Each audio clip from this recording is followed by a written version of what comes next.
Hey everyone, welcome back to Doing Bart Things, and today we got a good one. So this is the sort of my thoughts and ramblings about the R7 7800X3D CPU that just came out. It is on sale now. It's probably your favorite e-tailer or Micro Center or I haven't checked Best Buy, but maybe it's out there as well. So what's the deal with this chip? I've been talking about it for a while now. AMD released the 7950 XRD and the 7900 XRD first. They did that because, my belief, they knew the 7800 X3D was the better deal, and it was going to make those two CPUs look kind of garbage as far as the value is concerned. And I think it absolutely has done so.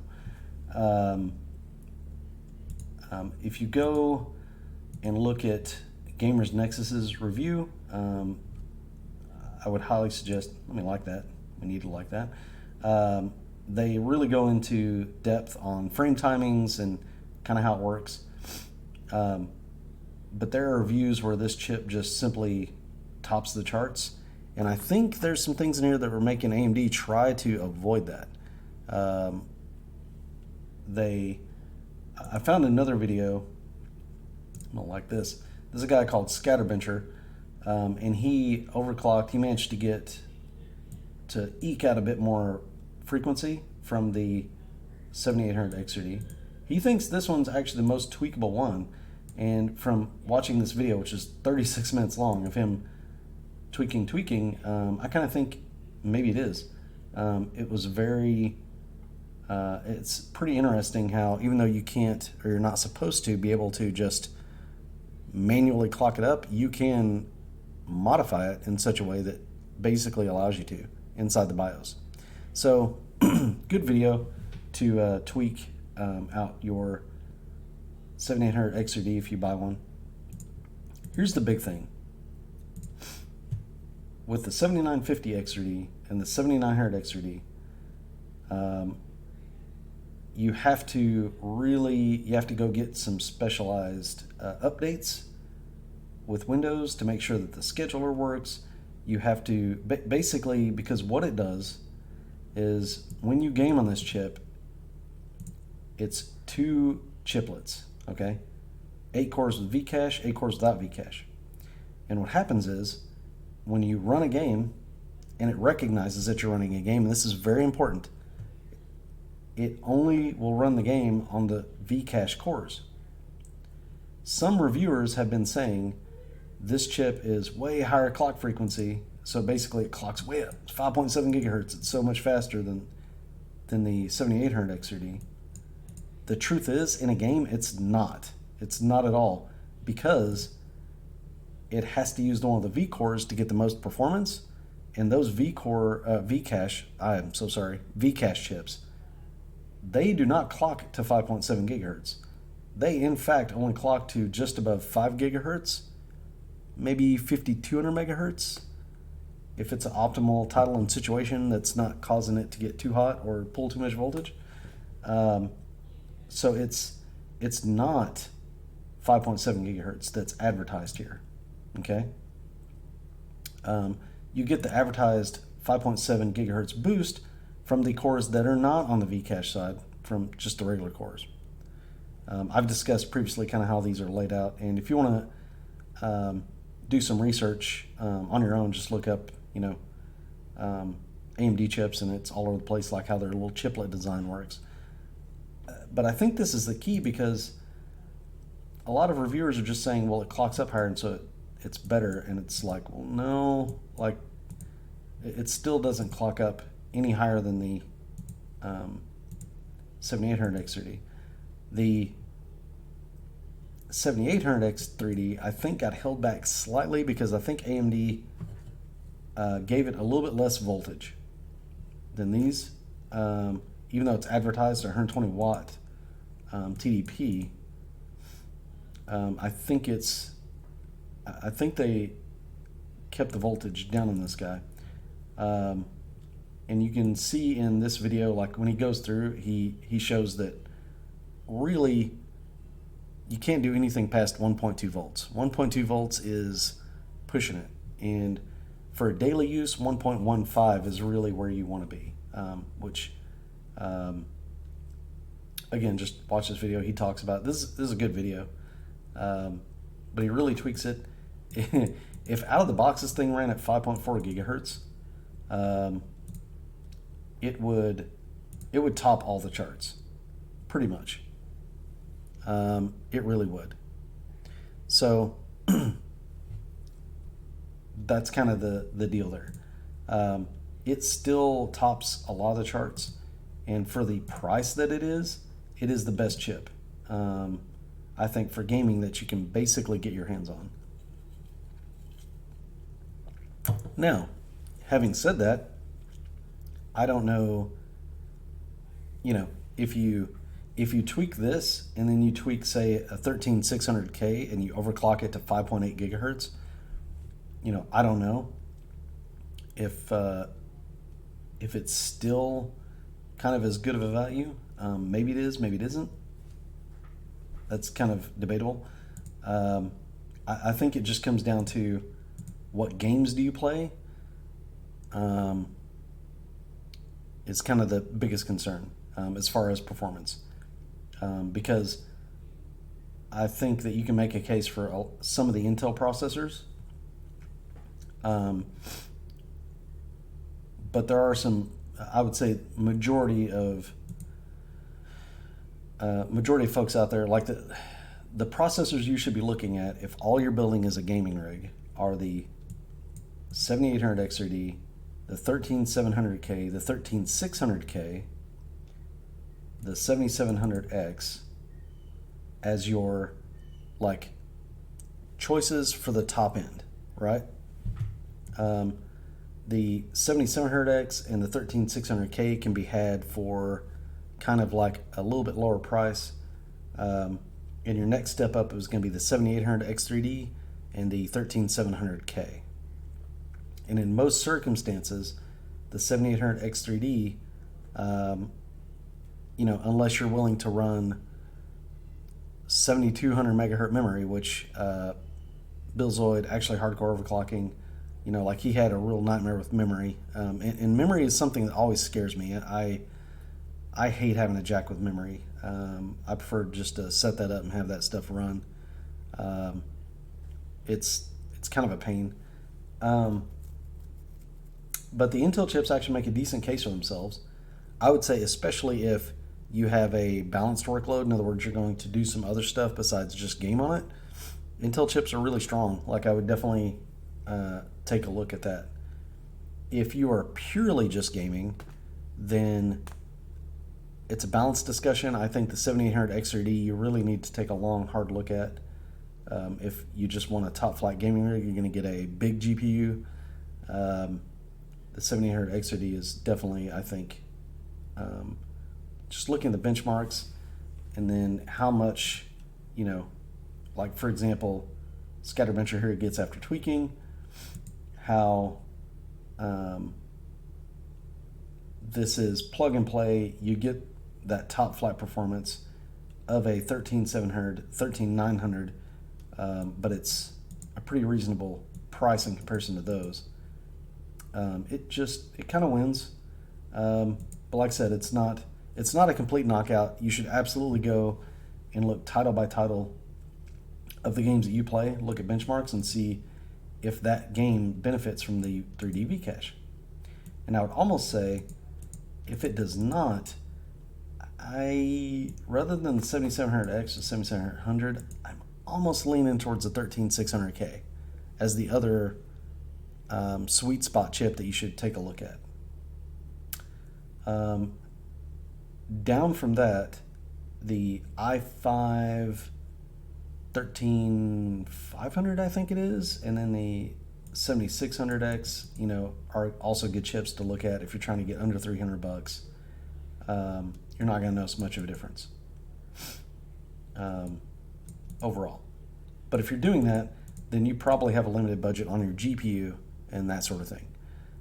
If you're looking for top flight performance, if that, $300 or whatever it is, can save you and allow you to get a higher end GPU, then I would say that's where you go. Um, the big thing is uh, the the power. This thing does what it does on a pretty small power budget compared to the Intel chips. Now, when it comes to power, something that I've thought about recently is gaming just doesn't make chips take a ton of power usually, not CPUs. GPUs, absolutely. Not so much maybe CPUs. Um, a 13600K in a game isn't going to consume much more power than a 7800 X3D. Uh, it's not going to be that bad, but at the same time, that little bit of extra power that it saves means that you can probably get away with a smaller cooler. And I think, yeah, I'm speculating here, but I think that these chips will be great in a mini ITX gaming rig that you set up with a, where you kind of got a limited selection of coolers that you can run. The SSU PD Meshalicious is one case that I think of. Like you putting one of those in there with a 280 mil AIO would be perfect. You'd probably get all the performance that you'd get on a normal desktop out of it without a problem. I think you would with a 7950X 3D as well. A 13900K, for example, in that same scenario, maybe not so much.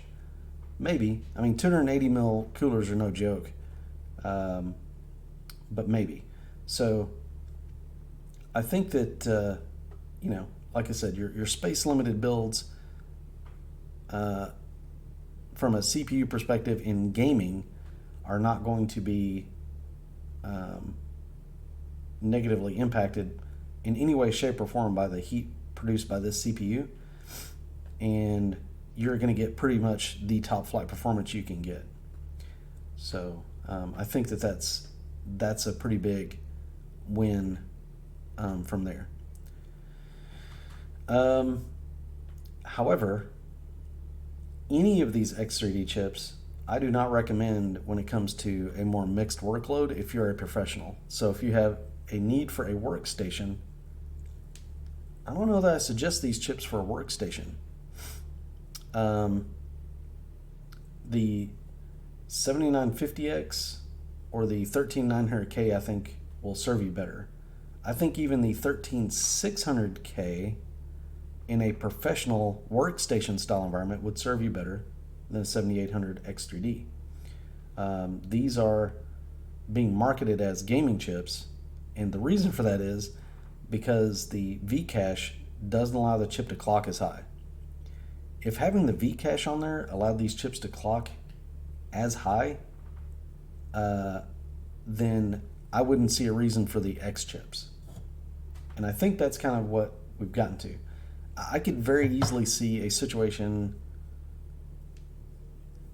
maybe next gen, where AMD, instead of having an X series of chips, it would just be X3D and then the normal chips. If that were the case, I can only hope, because I think that would really simplify their product line, and maybe it would make the Vcache cheaper because they could even have a greater bulk supply of them, simply because all of them would have Vcache. It's probably not going to happen. Vcache is probably expensive, and so they probably wouldn't do that. But there'd be no reason for them to come up with this design that only has Vcache on one of these for the 16 core if it was cost effective. So I think, and if it could clock up as high. So I think that's kind of where we're at with that. But I would say as predicted, essentially this chip sort of makes the other X3D chips kind of not really worth it. This chip, the 7950 X3D, maybe in an extreme case of you want something that runs a little bit cooler. It's a slightly mixed workload. You mostly game, but maybe you do a little bit of content creation stuff here and there. You're doing it in a mini ITX rig that's high end, that like it's just, you have to caveat and caveat and caveat to make a case for this. Like you really have to try to make a case for this over the 7950X. And I think for my money, I would still just try to get a 7950X at a decent price if I did. If I was concerned about my professional stuff. The otherwise 78X3D is going to be the trick for gaming. So anyway, hope you like that. That was the, try to make this video short. Probably didn't. I rambled on. But in essence, this chip over the course of a bunch of benchmarks, and if you go and look at all the reviews, you will see that this chip does very well in gaming. It sort of makes the 7900 X3D look like complete trash, honestly. It keeps pace with the 7950 X3D, which, because yes, it's a single 8 core, this is 2 8 cores, this is basically 2 6 cores. And for gaming, it kind of invalidates everything above it for its price. In my opinion, it just, man, I'm with you. Like if you want to spend this much money and get this chip, and then you have to deal with the scheduling issues because some of the chips have the Vcache and some don't, then by all means, you know, as long as you know what you're getting into, spend the extra money. But I guarantee you, you probably would be better off and happier for just a gaming rig buying this.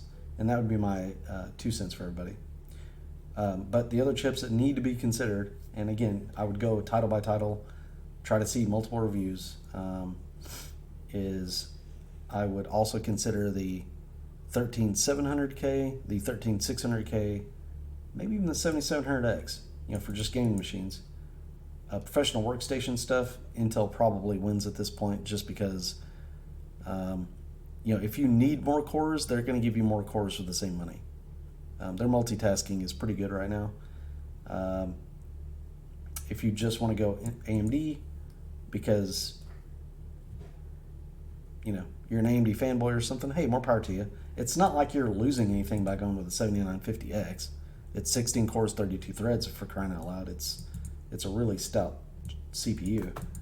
It's right up there with the Intel CPU, and it takes a little bit less power, so it's no slouch. You're not missing anything necessarily.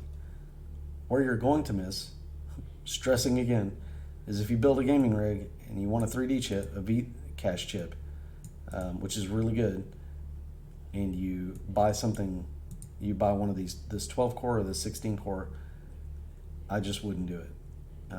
I'm not going to go so far as to say that they're a scam. It's more like there's more headache here than I think it's worth at all, because I think this is the superior chip anyway for gaming. So there you go. Guys, like and subscribe if you want. Have a good day. And we'll be back with another video hopefully here in the near future. Thank you.